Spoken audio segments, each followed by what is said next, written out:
Hello guys, welcome to another video, and in this one I'm going to be discussing my new build that I've been playing, which is a Grenade Titan.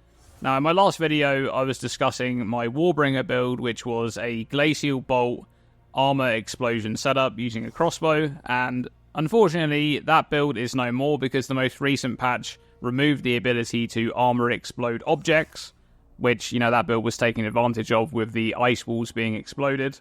So that build is no more, and I've now moved on to the next build. I actually re-rolled this build a few days ago, so I wanted to get onto this one and discuss what I'm doing with it. Grenade Titan, what's going on there? Well, there's one main reason for that. Well, actually two. First is that, you know, where the warrior starts here is actually pretty good for grenades. You can path straight into all of the nade stuff here, and it's pretty good location on the tree. But the main reason for it is, of course, hulking form. 50% increased effect of small passive skills. This is probably the weirdest Ascendancy node in the game for me. It's the one that kind of makes the least sense. I'm not really sure whether this was just a node where they had run out of ideas or something. It doesn't really feel like it fits thematically on this Ascendancy.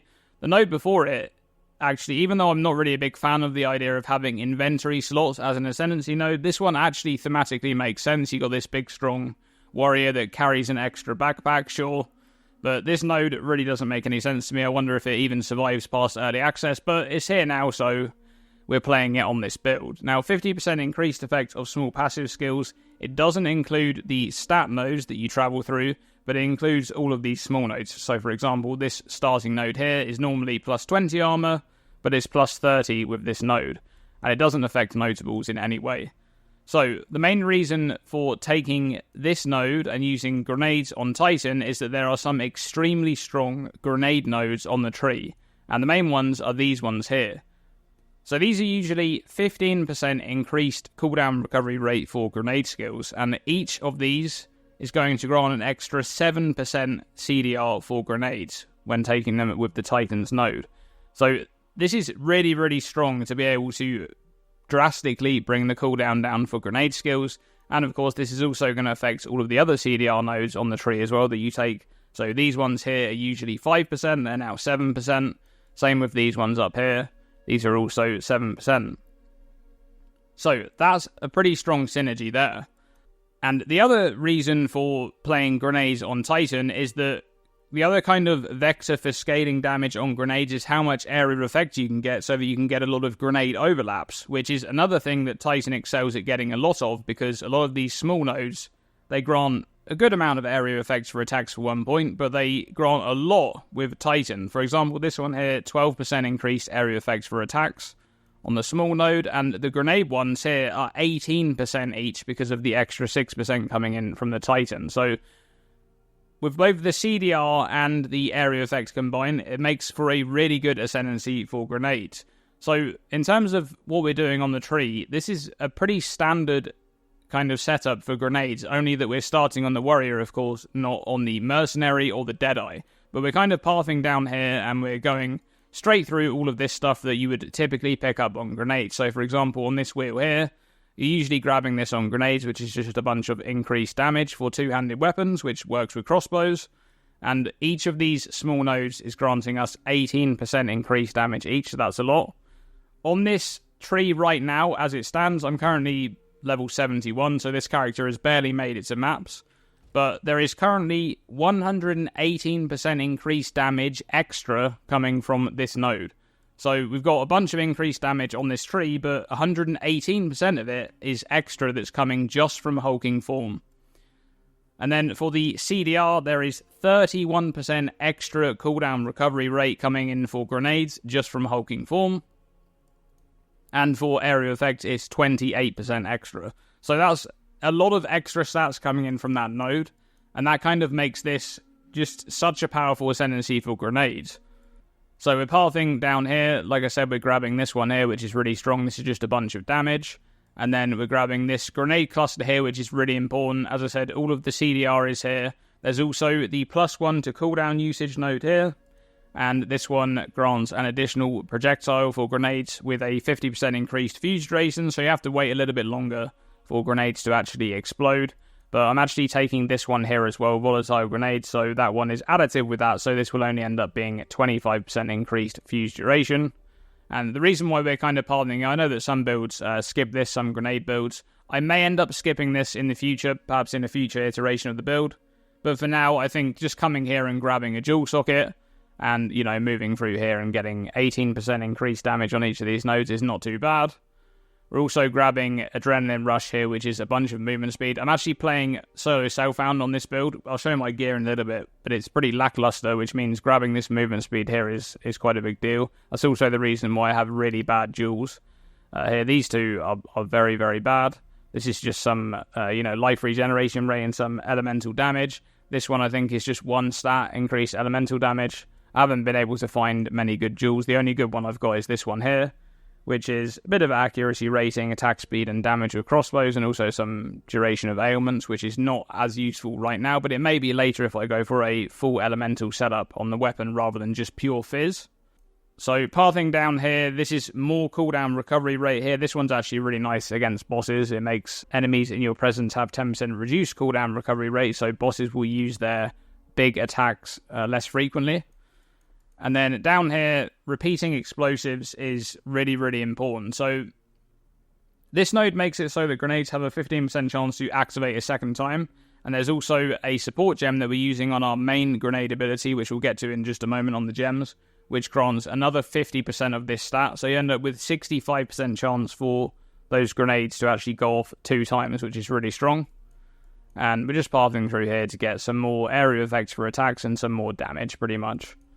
And then over on this side of the tree, so this part here that I just explained, I went through here, and this is how I leveled. I actually pathed straight down here like this, and I didn't grab any of this stuff here. All of these nodes here are extra, like the notables and things. I actually went straight down here and just grabbed this cluster here. This part, like coming through here and grabbing all these stat nodes to begin with, is pretty rough. The first sort of 10 levels of gameplay are kind of rough. And then as soon as you get to this wheel here and you can grab all of this damage, the build pretty much comes together and you're able to level from that point onwards. And I was pretty much leveling with explosive grade, I think, for the most part, which is nice, and I'm still using that right now. Now, over on this side of the tree, I've pathed here as like the second part of the tree, so I came down here first, grabbed all this stuff, because that stuff is the most important. But over on this side, we're getting more damage here for two-handed weapons, and this is basically a very similar wheel to the one over here, and a bit of strength or some more life. Here's some nodes which I wouldn't usually pick up on a build which is doing attacks unless I was doing an aftershock build, but these two are just 2 generic small nodes that grant increased attack area damage and increased area effect, and of course they're being boosted up there. Usually these are pretty bad small nodes for the investment, but on a Titan with the hulking form node, these are pretty good. And I'm going for this life node here, and this is just more damage. And then all the way down here, pathing down to grab Unnatural Resilience. This will probably be an anoint in the future, or perhaps it won't be, because I might actually be going for a more armor-focused setup. Let's just talk about my gear quickly because of this choice here. So, as I said, I'm playing solo self-found. I'm using Cloak of Flame right now, which is why I'm pathing to this node, because it's really strong. You see right now I've got 80% fire resistance, so I've got an extra 5% maximum coming in there from partly from this node here, and also from this small one here as well. So my other resistances are not capped at the moment. As I said, I'm playing SSF. My gear is pretty bad. You can see it here. So this ring is kind of bad. These boots need replacing. 15% movement speed is kind of painful. I've been trying to get some better boots, but that's not happening at the moment. And you can see the only thing that's really good in this build is this amulet, which I'm close to having the oils to be able to get a decent anoint on here. So yeah, gear is not particularly great right now, but you know, I'm playing solo self-found. For me at the moment, for PoE2, I'm kind of testing out solo self-found and seeing how it feels. And I may not always play solo self-found in PoE2. For me, I always enjoyed SSF more in PoE1, which is why I played that mode. But PoE1 kind of has a lot of the infrastructure in place to play solo self-found, and PoE2 is kind of lacking that infrastructure right now. So I'm not sure if long-term I will play solo self-found in PoE2, but for now I'm just kind of testing it out. So that's the main sort of tree setup that we've got going on. I just got my 3rd Ascension, and I'm taking the 15% more maximum life. This is mostly because right now, as I said, I'm playing a Cloak of Flame setup. If I'm going for a more armor-based setup, I may go for Stone Skin at some point. But for the 4th Ascendancy, it's kind of interesting. I could go, very defensive. If I go for an armor setup, I take both Mysterious Lineage and Stone Skin. But I may actually take Crushing Impacts. So this is not specific to melee. This just makes your hits have crushing blows. And the way that works is whenever an enemy is primed for stun, it causes a heavy stun. A little bit like how Bone Shatter works. So you can see here, primed for stun, it makes it so the different rarity of enemies have a certain threshold of stun buildup that they need to have before they are primed for stun. So for, normal enemies, it's going to be 40%, and then magic is 60, res 70, and unique is 80. So it basically means that you get to skip that last part of the heavy stun build-up and immediately go to heavy stun, which is actually kind of strong in this build because I have a lot of ways of building up stun in this build. So, for example, we have 20% increased stun build-up on this node here. There is more stun build-up here on this node. And, for example, we just have a lot of stun build-up coming in from all of these nodes. I mean, that's already a total of 70% just on those 3 nodes. So you'll be able to see in some of the footage that I show later that stuns really do happen quickly on this build. You're able to just immediately stun a boss pretty much as soon as they spawn. So that's actually really, really strong.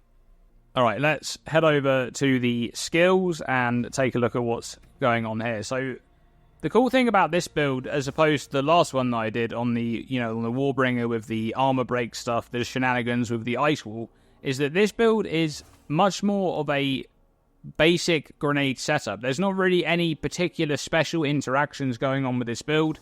It's more of just a standard grenade build, and that means that you can actually play any kind of grenade setup that you want to on this build.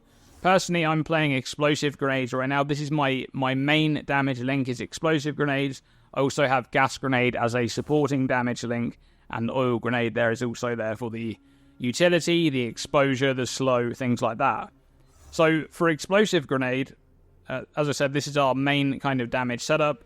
We're using scatter shot so that we get an extra 2 projectiles there. That is on top of the 1 projectile that we've got coming from the tree, and ideally in late game we'll have a bombard crossbow, which is another projectile as well coming from the implicit, which would be a total of 5. This does apply the 20% less damage, of course, because these are projectiles, and the 20% less attack speed there as well. But the extra 2 nades, especially when you get the overlap on bosses, this is an extreme damage support, so that's really strong. And then we're using fire infusion, because right now we don't have an elemental weapon. This is a pure fizz weapon, so we don't have any cold and lightning coming in from anywhere, so this is just pure upside. There's a lot of damage scaling. And we also have payload there as well. This is probably the most important support on any grenade build. It's the one that just deals insane. It makes every use of grenades have a potential to deal insane damage. So this was the one I was talking about earlier with the node on the tree. It's 70% reduced CDR, but it's 50% chance for grenades to activate a second time. And this is where all of that bonus cooldown recovery rate from the Titans node comes into play, because you're able to really easily counter the downside of this support. And you can actually see here on my explosive grenades, there's a 1.86 second cooldown. So even with this 70% reduced CDR taken into account, explosive grenades usually have a 3 second cooldown, and yeah, 1.86 is pretty strong considering this 70% downside. So that's really, really nice, and that's one of the most important things for getting big damage out. And on the gas grenade, as I said, this is more of a supplementary damage link at the moment. I think I probably want to do a setup where I use this as the main damage for clearing, which is something where you kind of need a setup where you just fire gas grenades and they immediately detonate. But as of right now, I'm just kind of using this as a supplementary damage link. So there's magnified effect, so it covers a bit of a larger radius. We've got primal armament for more weapon elemental damage there, because the gas grenade explosion is 100% physical converted to fire. And then we've got Execute on there, so this is once the monster is actually on low life, which is 35% of life, they'll take 40% more damage from these hits. We also have Oil Grenade there, which is the utility-based grenade. This one is really useful in this particular build because it applies fire exposure at 20% magnitude, but we also have Strip Away, which is 30% increased effects. That scales up to 26% fire exposure, which is really nice. And this one also slows enemies down quite significantly. So when you have Oil Ground out, it slows by 30%, and then we're also improving that with Encumbrance, which is a 15% increased slow magnitude on top. And then I've also got Blind Link there. This is just a random link. I'm not really sure about this because I haven't got much evasion at the moment, so this is not particularly useful right now. I haven't really decided in the end game which direction I want to go with this build. It might be that I stick with Cloak of Flame and go for more evasion, or it could be that I stick with Cloak of Flame and go for armor, or it could be that I just go all in into armor. It's kind of one of those three options, but I haven't decided just yet.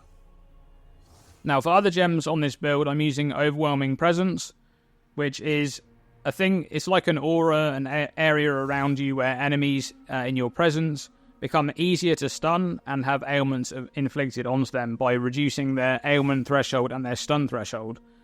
This is a really nice buff. However, you'll see in the footage, I'm not sure what's going on with this buff, but it is the worst animation I've ever seen. It makes every monster look absolutely awful. It's like this grey, kind of like, almost like tearing artifact. It just looks awful. I don't know how the animation is so terrible on this particular buff. It's a really nice persistent buff to have in this build, but the animation looks absolutely awful. I actually thought I was having a bug going on in the game. I thought there was some kind of graphical glitch, but it's actually this buff here, so I hope they change that because it looks awful right now. This is also linked to Vitality and Clarity. This build struggles a little bit with mana, and I'm actually fortunate enough to have like 53% increased mana regeneration rate on my amulet here, and then also with Clarity it's boosting mana regeneration up, so that's kind of how I'm dealing with mana. But grenades are expensive, and you know the mana is a bit of a problem sometimes, but I'm hopeful that with better gear, that once I've actually crafted better gear, I'll have better ways to recover mana. So other than that, I'm also using Time of Need. This is kind of a placeholder at the moment. I'm not really sure if this is a good idea or not. It's kind of a nice buff to have. It's especially nice when it removes like ailments and curses at the correct time. But I'm not really sure if this is that good. I currently have it linked to Fast Forward so that it has less skill effect duration, so it heals in shorter intervals. But not really too sure about that one just yet. Other than that, we've got Ripwire Ballista here, which is a totem. It kind of has pinning damage. It pins and maims enemies. I'm mostly using this for the rage because it has like a rage aura around it. The aura is not very large though, so this one is kind of a little bit of a non skill in this build. I mostly just will drop this. If I remember to drop this down before a boss is spawning, then I'll just have some rage right at the start of the fight. But I'm mostly rotating around the boss, firing grenades during the boss fight, so I don't really have time to stand in the font of rage. So this is a bit of a non-gem there. Now, other than that, the only other gems that I really have in this build are Leap Slam, which I'm using for movement. This one's linked to Martial Tempo, Life Tap, and Holy Descent. So the reason for Life Tap in this link is that in case I ever have a problem in maps where I come up against one of the monsters, I can't remember what they're called now, with the ring around them, there's like a lightning ring that just absolutely destroys your mana. Your mana just gets completely destroyed if you stand in it. If that ever happens, it means I can always escape with Leap Slam, and that's just a really nice kind of get out of jail free card, because then you can get out of there, you can pop your mana flask, and you're able to kind of reset after that. So that's a really nice link. And there's also a Holy Descent there for Consecrated Ground. That's just a nice buff to have. It's a bit more recovery, especially in a situation where you're kind of leaping out of danger. You've probably taken some damage, so that helps you recover faster. And I'm also using Shield Charge there, which is just more mobility. That's kind of on my weapon swap. I haven't really looked at weapon swapping at all yet. Right now I'm using it for movement, you know, with leap slam and shield charge, but I haven't really looked into anything specific with weapon swapping. There could be something really strong that I can do here with weapon swapping on this build, but I'm not really sure about what that is just yet. I think weapon swapping is one of those things where people are discovering now kind of how ridiculously strong it can be. There's the Warcry build that people are doing with the weapon swap into Ancestral Warrior Totem that uses Earth Shatter. That is extremely strong use case for weapon swapping because, you know, it snapshots all of your stats on your weapon swap, which means that one gets a bunch of gem levels for the totem. That's probably the best use case I've seen so far for weapon swapping, so I'm not sure if we could do anything like that in this build. Perhaps something with ranged totems that you could do, but I'm not really sure about that just yet. In terms of what I want to do on this build, because I think I'm going to be playing this build quite a bit more because it's really fun. As I said, it's going to be either armor focused and I kind of go for more defensive stuff in this area of the tree, or potentially if I stay with the Cloak of Flame, I may want to path over to this area of the tree here and grab things like Catalysis. One other cluster that I think I'm quite interested in picking up soon is this cluster here, Finishing Blows and Stars Aligned. So this is a really strong cluster for like a bossing setup, and I think grenades really do lend themselves well as a bosser. Getting to that kind of low life portion on a boss is when the boss is most dangerous. That's when all of their abilities are enabled and they're kind of doing, you know, the most dangerous things. At the start, when a boss spawns, they're usually not particularly dangerous. And once you get them to low life, you want to kill them as fast as possible because that's when they're most likely to kill you. So this wheel here having a ton of damage on it on every single one of these nodes, 45% increased damage of hits against enemies that are on low life from each one of these small nodes. So I could path into this here, I could grab both of these small nodes for 90% increased damage, and then another 60%, and then another 90 here, and then lucky damage. So this is just so much damage against enemies that are on low life that as soon as they get to low life, you're pretty much going to delete them. And this lucky damage node is really nice as well to, you know, roll that damage roll range twice and pick the more favourable outcome. So that is one cluster that I'm looking at right now. But overall, I think most of the offenses are kind of set up for the build, and it's mainly just kind of speccing into defense and deciding which route I want to go for defense. Now, in terms of how the build plays, I'll put some gameplay and stuff on the screen, and that's how I'll kind of end the video here as well. It's basically just a standard grenade build. As I said, my gear isn't great at the moment, especially my movement speed on boost is really bad. You know, my weapon isn't the best. I'm not even capped resistances on cold and lightning. I don't have much chaos res. So right now, the build is a lot weaker than it potentially could be. If you were playing this in Trade League, it would be far, far superior to what I have going on right now. But overall, it's kind of a normal grenade build. That's how it works. And it's a fun build. I haven't played grenades just yet. This is the first time I'm playing them, so I'm enjoying it a lot. I'm really enjoying the build quite a bit. And one thing that I kind of wanted to discuss at the end of this video is which Ascendancy is the strongest Grenade Ascendancy, because I was really thinking about this quite a bit. And I actually think that in the very, very late game, so when you get to, you know, we're talking about min-maxing territory for builds, I think that the best Grenade Ascendancy is either going to be Titan or Deadeye. It's going to be one of those two. Now, there are some good options on the Mercenary. You know, both the Witch Hunter and the Gemling Legionnaire are good Ascendancies, especially the Gemling Legionnaire in the endgame, because of the node that allows you to use multiple of the same support gem on your skills. That is really, really strong, especially because of payload support and because of Scattershot. Both of those things are super important in the grenade build. They're the thing that makes your damage just skyrocket. So, you know, Gemling Legionnaire is really good, but I feel like in the very late game, having an Ascendancy like the Titan that can gain a bunch of extra cooldown recovery rate that other builds simply cannot get is such a huge, huge boost to this particular Ascendancy. And at the same time, of course, Deadeye is the other option there, which has, you know, extra projectile scaling and things like that going on, which other Ascendancies can't get. So I think these two Ascendancies lend themselves really well to grenades in that very, very late game portion. And of course, the Mercenary Ascendancies, especially Witch Hunter, is much stronger earlier on because of the explode node that makes mapping very comfortable, and some of the other stuff there is really nice as well. But I thought that would be a really fun discussion to kind of end this video on, and I'll leave some footage going as this video plays out. But which Ascendancy is the strongest, do you think, for grenades? Let me know by commenting down below. And that's going to be it for this video, guys. Thank you so much for watching, and as always, stay tuned and stay safe.